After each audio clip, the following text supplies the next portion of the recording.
Bonjour à tous et bienvenue dans l'information de la mi-journée sur RTI2. Place au titre. Nous parlerons dans cette édition de l'épineuse question des nuisances sonores dans la commune d'Abobo. Et puis, en Afghanistan, un puissant séisme a fait plus de 1000 morts. Les inondations dues à la forte pluie qui s'est abattue sur le district d'Abidjan dans la nuit du 20 au 21 juin ont mis à genoux plusieurs communes et fait 5 morts. Notre reporter Assitan Sogodogo était sur les lieux suivant son reportage. 9 kilos, commune de Cocody, il est 10 heures.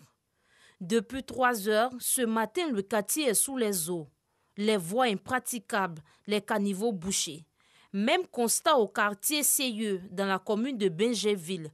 Routes embouteillées, automobilistes et passagers inquiets. La pluie a fait d'énormes dégâts. Hassané est triste et abattu. Il a le regard plongé sur le pont. Son taxi est sous les eaux. J'ai pu casser les vitres là et je suis sorti. Bon, il y avait les sapeurs-pompiers à gauche et à droite, mais eux n'arrivent même pas à venir vers moi. Donc après, il y a ce côté-là. Il y a aussi sont venus, mais ils se sont attachés à un corde pour que on puisse venir me enlever dans l'eau. En tout cas, c'est Dieu qui remercie. De l'autre côté du pont, au sein de la cité, les riverains sont dans la mélancolie. Un corps non encore identifié a été retrouvé par la police municipale. Un témoin nous relate les faits. On a vu un véhicule, c'était une personnelle. La personnelle faisait des jeux de phare aussi. Et quand la personnelle faisait des jeux de phare, on a essayé de regarder en profondeur et tout. Il y avait un jeune qui sortait de la personnelle. Il était au niveau de la vitre passagère là. Puis il a essayé de sortir la tête. Et quand il a sorti la tête, il était en train de faire des gestes pour dire en fait qu'il était en difficulté. Autour de 5 heures, 6 heures et tout, la pluie a cessé. J'ai pas vu le jeune homme. Voilà, j'ai compris qu'en fait c'était le monsieur qui était dans le véhicule qui demandait de l'aide là. C'est ce monsieur-là en fait qui était décédé. Plus loin, dans cette autre cité, toujours dans la commune de Cocody, le constat est aussi amer. Des ménages détruits, des véhicules emportés, d'autres déplacés et irrécupérables, des arbres déterrés, des logements inondés, des murs effondrés, plusieurs dégâts matériels enregistrés. Les riverains de la cité sont désemparés. Ah, je vois ce qui s'est passé là. Elle me fait pitié. Puis c'est une veuve. Hein. Son mari est décédé, ça fait même 6 mois. Et je vois les vitres, tout est parti. Vraiment, c'est l'eau qui a emporté tout cela. Hein. L'eau a emporté tout. Vous voyez même déjà même l'état de la cité. Et il y a eu même des morts d'hommes. Les pompes funèbres, ils sont venus chercher le cadavre de suite. J'étais obligé de me sauver par les tôles. Voilà. Mes frères étant à l'étage, c'est eux qui sont venus me sauver. Ils ont percé ma tôle pour m'attraper par les mains, pour me tirer, parce que l'eau me prenait jusque-là.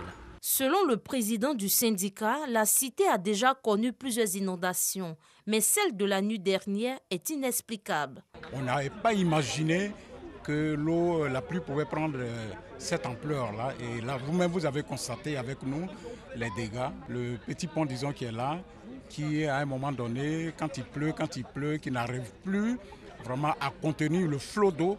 Et c'est le surplus, disons, qui se déverse dans notre cité. Le représentant du premier magistrat de la commune de Benjéville est venu au nom du maire apporter son soutien aux populations. Il est question de sauver des vies humaines. Et nous allons, avec nos services sociaux, essayer d'en discuter avec ces différentes familles-là. Mais le plus urgent, c'est de pouvoir quitter toute cette zone à risque-là que nous avons pu visiter jusqu'à maintenant.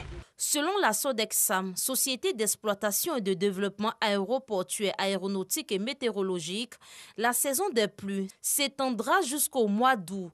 Les personnes encore installées dans les zones à risque sont priées de bien vouloir les quitter pour préserver leur vie.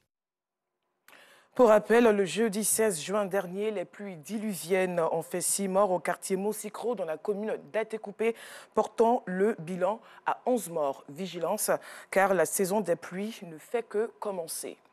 Un village, 5 hectares de palmiers à huile, c'est le projet pour promouvoir la culture de palmiers à huile et l'autonomisation des populations de Toumoudi dans la région du Bélier. Porteur de ce projet, des cadres du département avec à leur tête le directeur général des infrastructures routières. Ils sillonnent au Toumoudi pour distribuer gratuitement des pépinières de palmiers à huile. Léon Brou de l'antenne de RTI Boaké nous en dit un peu plus.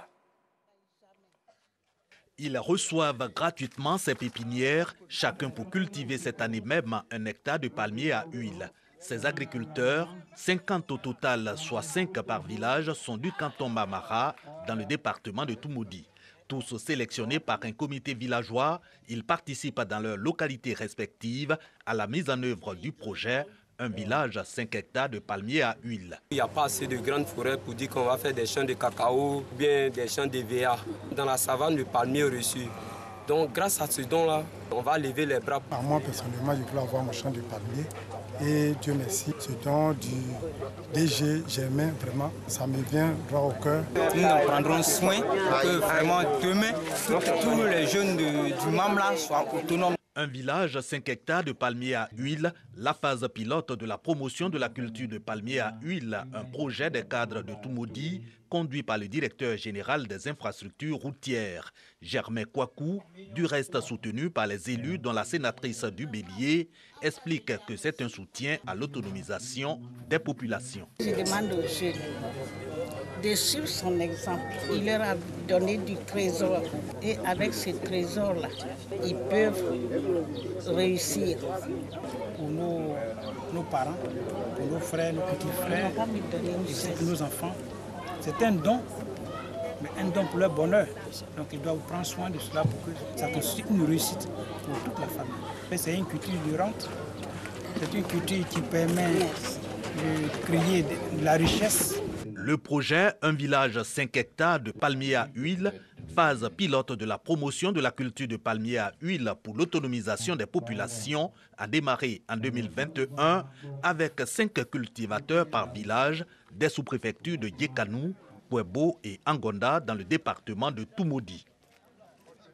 En sport, la World Taekwondo et l'Africa Taekwondo Union invalident l'élection de Jean-Marc Yassé et ordonnent la reprise des élections. À cet effet, l'Union africaine de Taekwondo a officiellement annoncé la reprise de la dernière Assemblée générale élective de la Fédération ivoirienne de Taekwondo qui a vu l'élection de maître Jean-Marc Yassé en octobre dernier. Jean-Sylvain Rissot.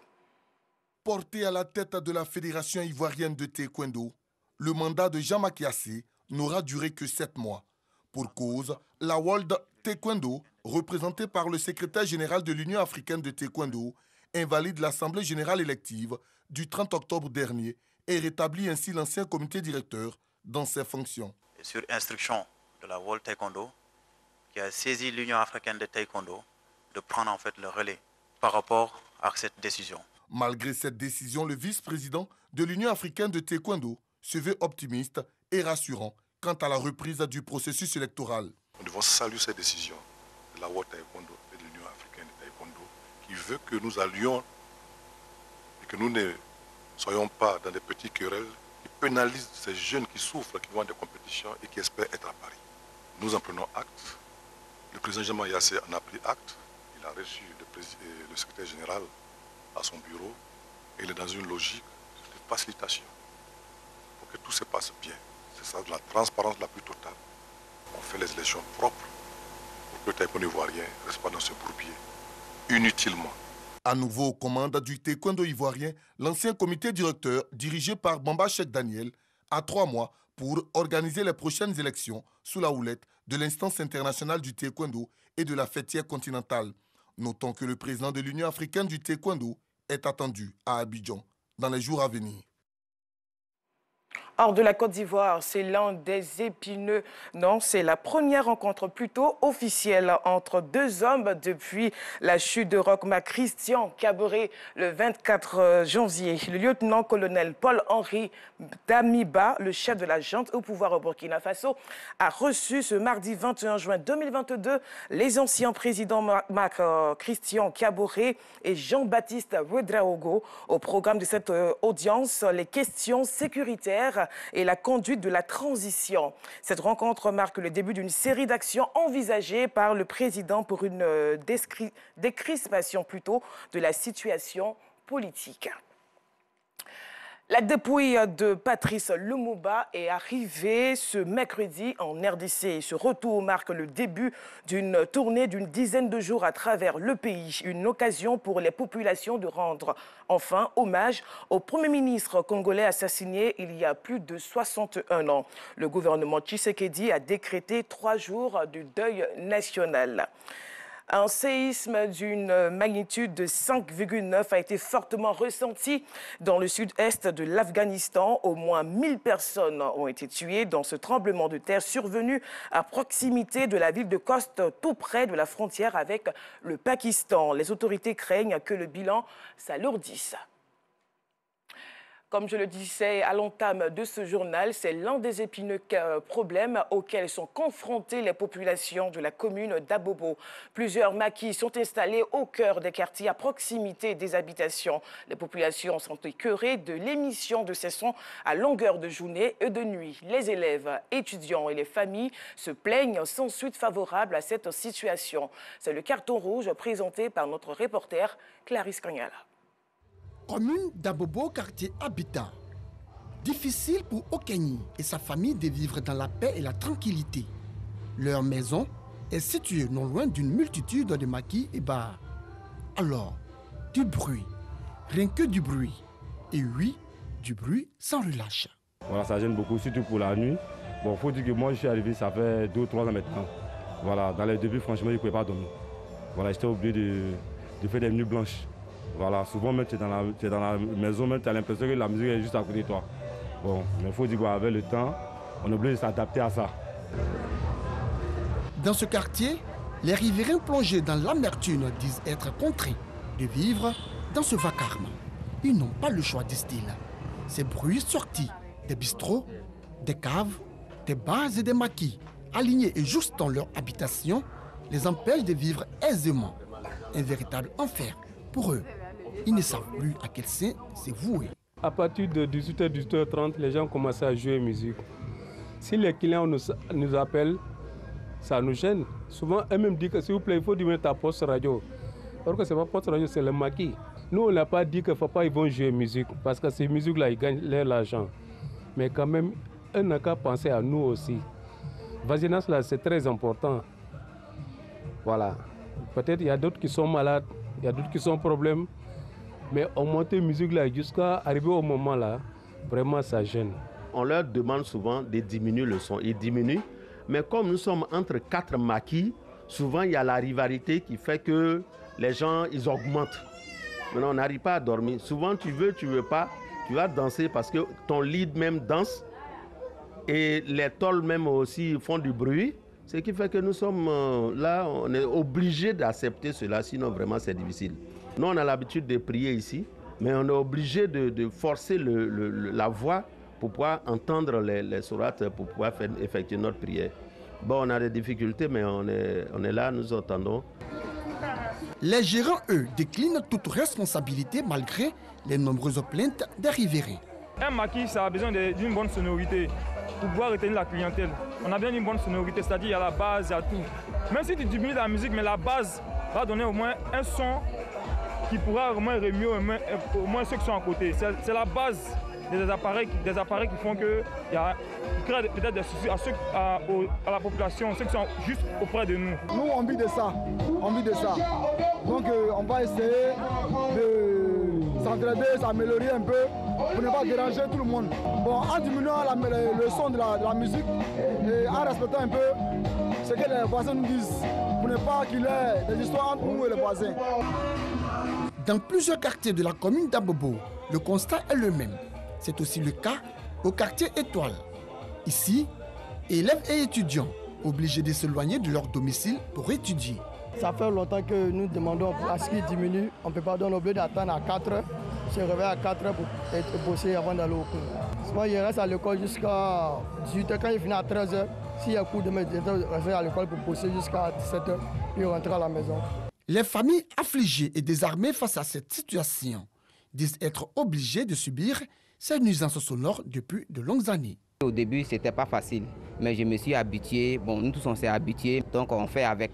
Ça nous fatigue, mais on est obligé, on ne sait pas où aller. Selon le décret numéro 2016-791 du 12 octobre 2016 portant règlement des émissions des bruits de voisinage, une mise en demeure sera servie à l'auteur des nuisances sonores et le cas échéant, une saisie du matériel, source des nuisances sera faite afin de faire cesser ce trouble. Malheureusement, les propriétaires de maquis, de bars, de caves et de bistrots vont au-delà de ce décret, en vigueur en Côte d'Ivoire. Si tant est que nul n'est au-dessus de la loi, alors, carton rouge à tous ces propriétaires de maquis et bars sur toute l'étendue du territoire qui ne cessent de troubler la quiétude des populations. Mais aussi, carton rouge à ces autorités qui refusent de mettre en application le décret du 12 octobre 2016 portant règlement des émissions des bruits de voisinage. Oui, par grâce au de Madongui, nul n'est au-dessus de la loi. Ces 2 cartons rouges sont bien mérités. Voilà la fin de ce journal. Merci d'avoir suivi. À demain.